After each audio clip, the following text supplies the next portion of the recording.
Cik, udah zaman sekarang ni lagu nasyid banyak ada tak tahu. Jangan bila kata uji bakat nasyid ni, kita nyanyi lagu nasyid je, tak.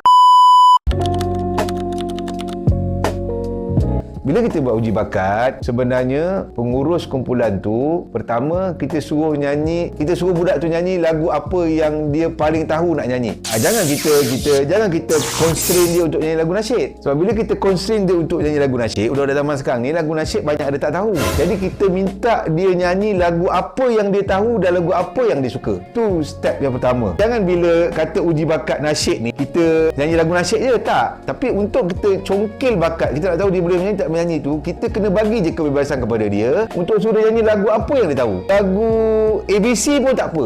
Lagu tadika yang dia hafal pun tak apa. Sebab daripada situ baru kita tahu, oh dia boleh nyanyi. Oh sedap. Sebab bila kita constrain nyanyi lagu nasyid yang awak tahu, yang tu yang dia jadi macam, satu dia nak kena fikir lagu nasyid apa yang dia hafal. Kedua, mungkin dia tak nyanyi hari-hari.